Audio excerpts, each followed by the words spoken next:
to this special conversation. I'm Tamanna Inamdar. Tariffs have become a global buzzword, entering our daily vocabulary thanks to US President Trump, whose recent announcement of a 25% tariff on India plus penalties has left global investors and domestic investors in India equally in a state of uncertainty. Trump and his team have made strong remarks about India-Russia trade relations and announced a penalty as well. In today's conversation, we're speaking to a brilliant mind whose recent article explains how India's potential halt in Russian energy purchases would have limited domestic impact due to narrowing price advantages. However, combined with China's actions, it could significantly push up global oil prices. Helping us navigate this maze of tariffs, crude imports, and the Indian economy is Axis Bank's Chief Economist Neelkanth Mishra, who's speaking with us right now. Mr. Mishra, always a pleasure to have you on, and thank you so much for your time. Now, my question to you, and you make the point that the price difference right now between what India imports from Russia, Russian crude, and the Brent, the international benchmark, is not that much. Why then is such a significant, nearly 30% of Indian crude imports coming in from Russia even now, in your view? So, see, once the channels are set, I think the flow keeps happening. So there was a large gap in the year after the Ukraine war, in the months after the Ukraine war and the first sanctions. The spread between Urals and Brent is the Indian standard grade, and Urals is the standard Russian grade. And so that gap was $30. Even then, the landed price difference was only $7 to $8. They were also, so this narrowed in 2023 to about $20. By last year, it was $10. Now it is just about $5 at source. And by the time it lands up in India, it's $2. So once the channels are set, once the refineries have established, the thing is, if you're a new buyer, you have to adjust your refinery's configuration to different types of crude. So once the pipeline is set, I think it is prudent to sort of keep pushing more oil through that. There are also other challenges. As I mentioned, the cost of insurance has gone up. So global insurers will not provide you insurance if you are buying Russian oil. And it's only large countries like China and India where the insurers will have the ability to insure it. So there are other minor issues, but I think the economic advantages for India and China on this are not very significant.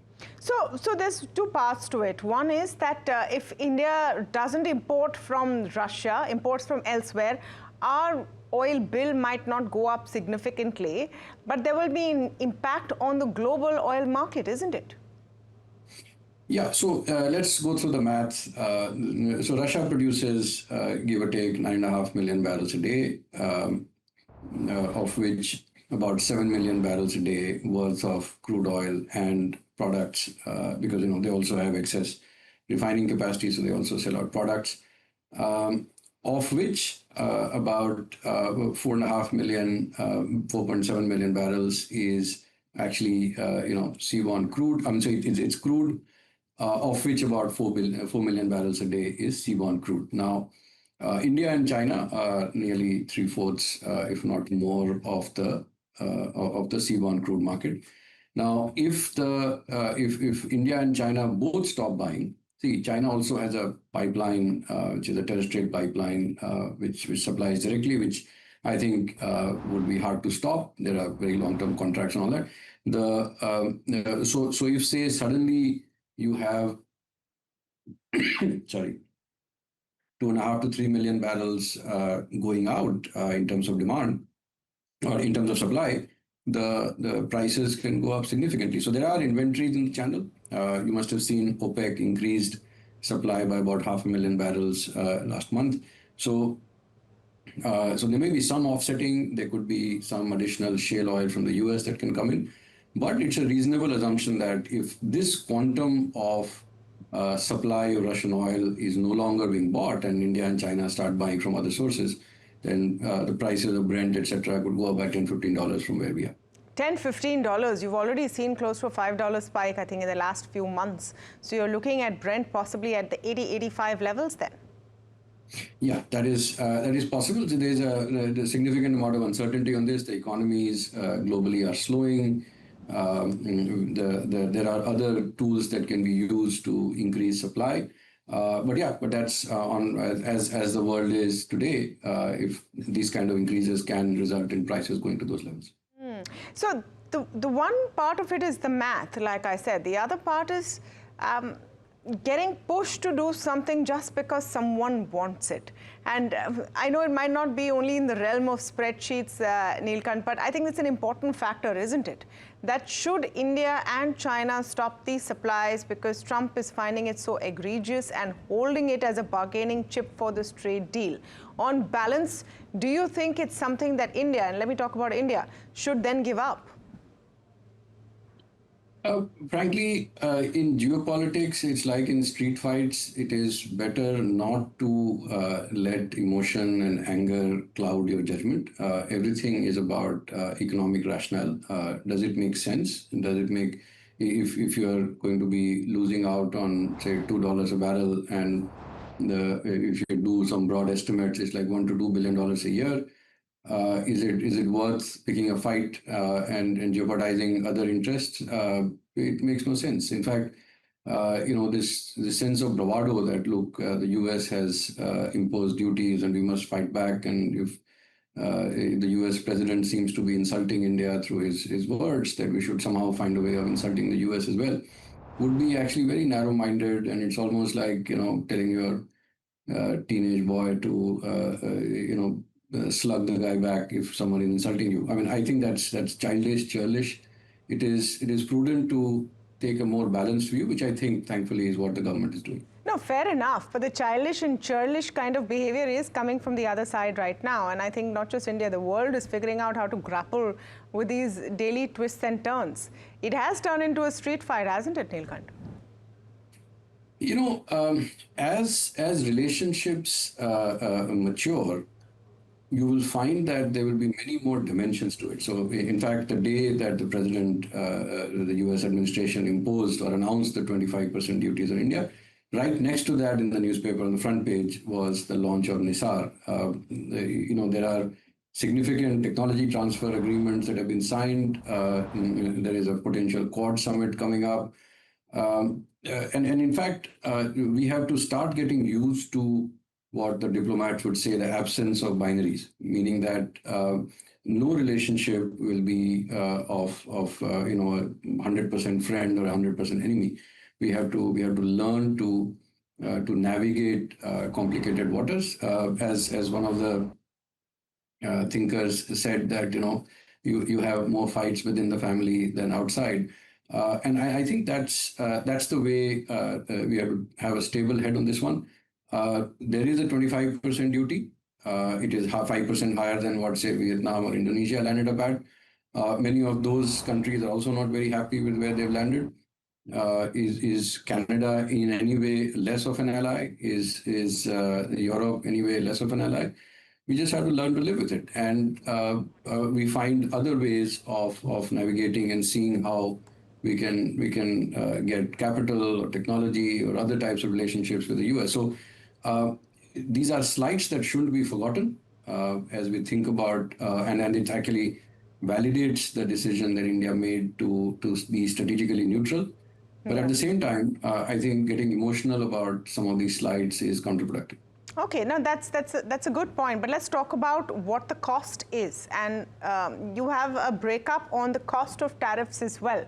The penalty bit is unknown, so we leave it out of the calculations right now. But we do know about the 25% may come down, may not come down. We don't know what's going to happen next. What seems to be a bigger concern is that it is relatively higher than other nations in the neighborhood.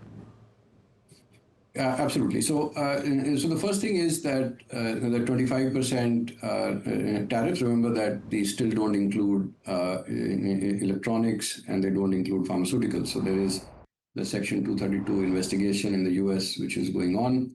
Once those are completed, then new tariffs may come up on some of those sectors. If you exclude that, there's about $16.5–17 billion of import duties that will be paid on Indian exports to the US.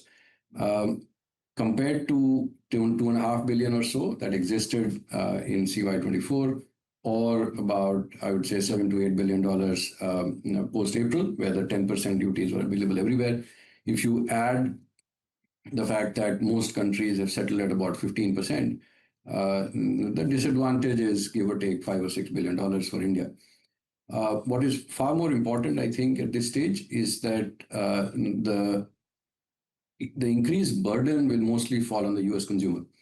So far, what we have seen is that some very basic analysis points to 90% of the additional tariff burden between April and June actually fell on US entities. So either the consumer prices went up or the importer in the US, like very famously some large automakers, they've absorbed the pressure in absence of clarity on what the final tariffs will be. Now that we know the tariffs, I think the US importers may also start passing it along to the US consumer.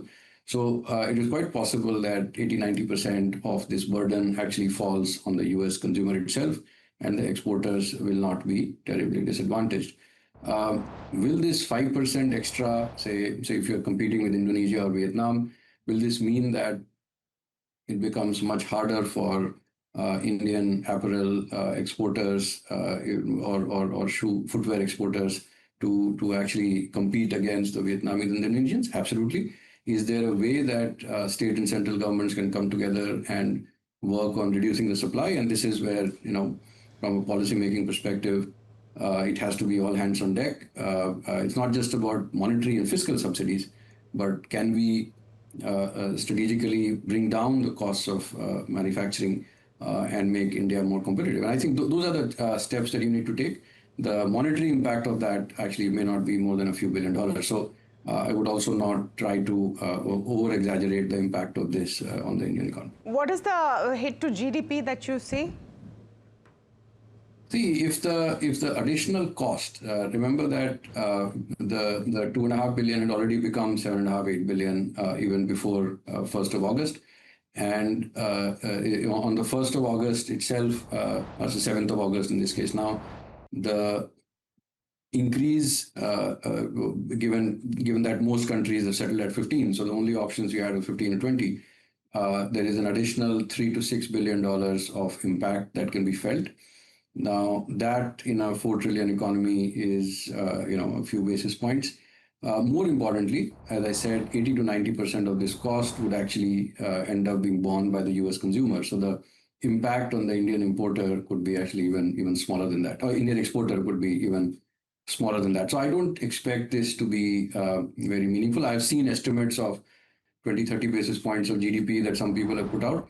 I think that what they're just doing is that we were at 7 billion or 8 billion import duties on Indian exports to the US before 7th of August. This becomes $17–18 billion after 7th of August.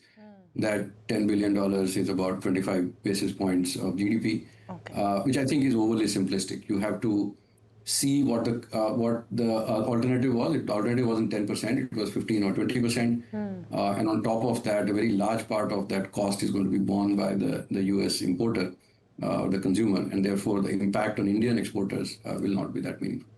So in terms of, and we spoke about the exception right now for pharma and for semiconductors, etc., and some of those other components, electronics, especially for pharma.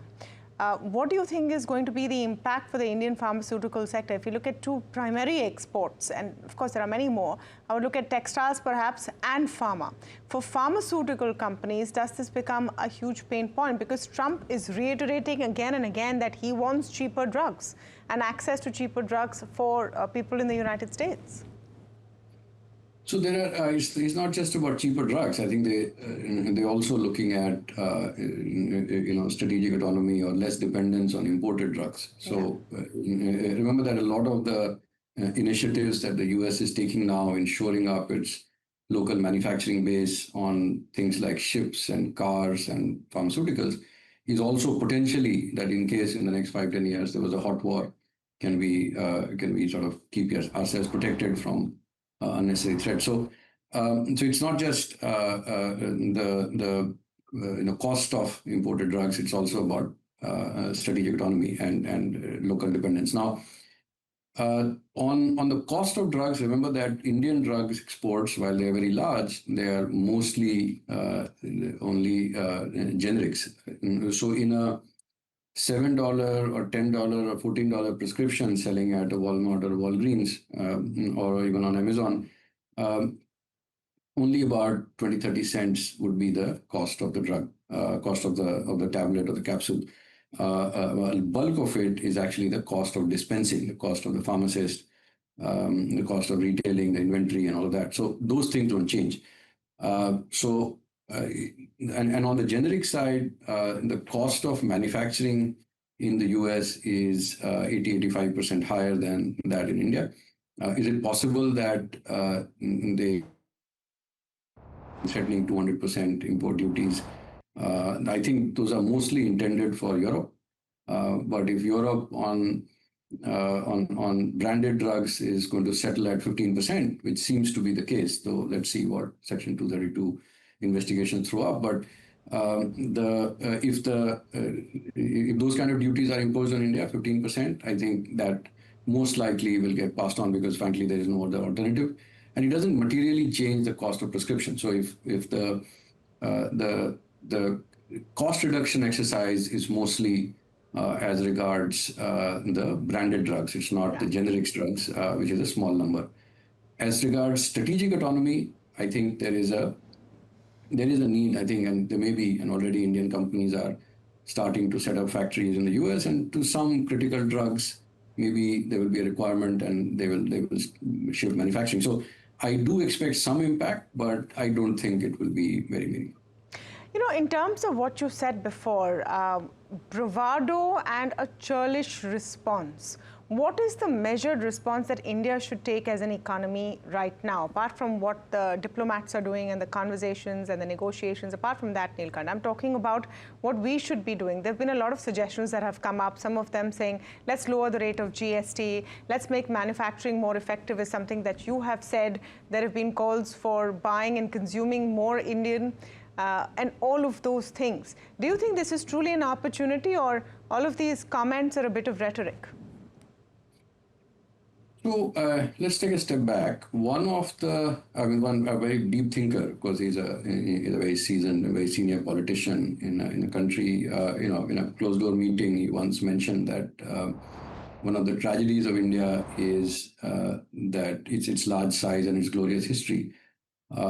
And we were all left wondering, there were 5-6 of us there, what is so tragic about that? And what he said or hinted at was that it is because of this that we sometimes don't take the tough decisions.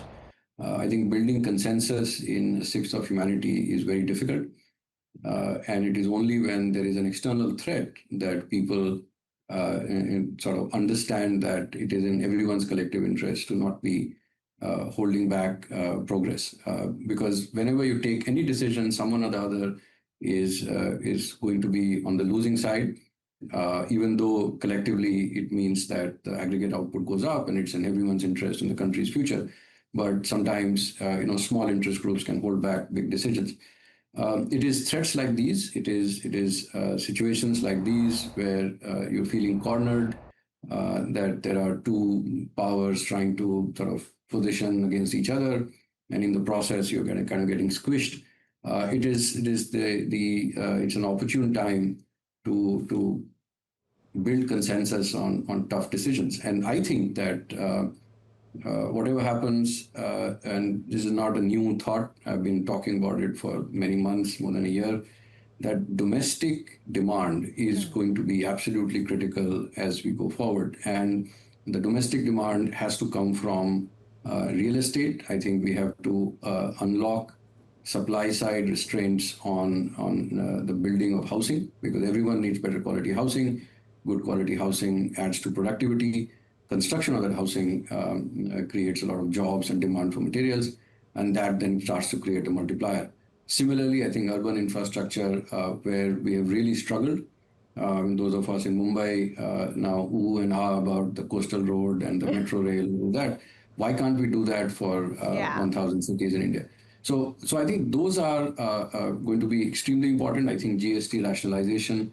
I'm not sure cutting GST rates. That's a fiscal move. I would say GST rationalization, meaning you go from the four rates to say 8, 16, 24